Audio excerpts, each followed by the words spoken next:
you've done some scary characters, obviously. You've done such a wide range of people, but to go find this guy, Thank you, man. what did you Thank do in you. your head to go find Matthias? Thank you very much for saying that. You know, Yeah. I really, and I've said this a few times, that I just thought about initially what the day was like for him when he said goodbye to his children and his wife, and I thought about how much hope he had leaving them and saying, you know, I'm going to be gone for a year, but in this year I'm going to do great things, and I'm going to discover something that has never been discovered before. And then I thought about, you know, his first year on that island, and then the second year and the third year, and then I thought about the moment where he gave up hope and became reclusive and isolated and desperate, and then resolved to just be here and die here, and that's kind of really what gave me the opportunity to understand where he was when he first meets Lara Croft. Yeah.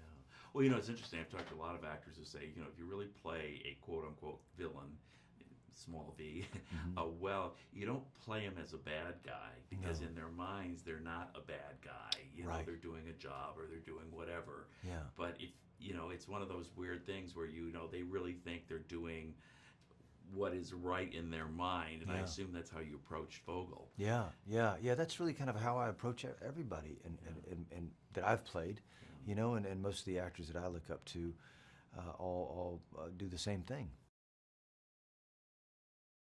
Well, one of the things that's good about this movie is that it's a good movie, it's a good story, as you just mentioned, but so many of these things that are inspired by a video game or whatever get lost in that, and they don't, you know, the movie should stand alone, and I think what they did a great job here is that made it that way, and Roar, of course, carried through on that. Speaking of that... Well, speaking of Roar, unless you want to ask your question, No, then go ahead. well, what Roar did so eloquently is exercised restraint whenever he could, and then opened Pandora's box for a minute, and how he orchestrated the action visually, and in those moments where you're just like, oh my God, when she's on the plane's wing, and then she's in the cockpit, and then all of a sudden she's being thrust through the jungle, and you're like, oh my, how did I get here?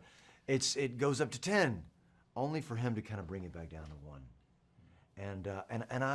It takes a lot of courage to be able to do that. It takes a lot of courage for a director to advocate for an experience like this that provides the actors an opportunity to just behave, to just exist in the world. And he certainly gave Matthias that opportunity, but he really gave Alicia's Lara Croft that opportunity, and Dominic's as well. And I, you know, there are things that one has to do, and there is something there for everybody that loves this heroine and loves this journey, this franchise. But then it says, okay, well, but let's for a moment imagine that Lara Croft is a real person.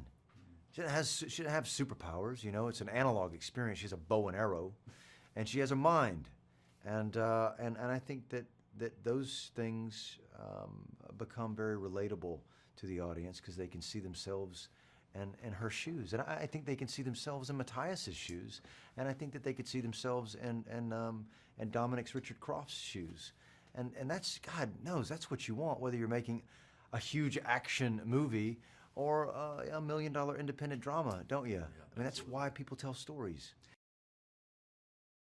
And what I loved about this is because it is this big action, you know, adventure, but it also has all these wonderful, intimate moments, which are really incredible. Yeah. Got to talk a little bit about, of course, Alicia, and working with her. That must have been a really special experience for you. Yeah, it really was, man. I've said this before, but I admired her from afar for so long, and we were acquaintances. You know, we had met through a mutual friend, and I in some ways, I think I manifested this experience for myself, because I really thought about what it would be like to be in a scene with her, to do something with her, and I thought that it would be special, that it would be different, you know, and I wasn't surprised. She was everything and more that I had hoped that she would be.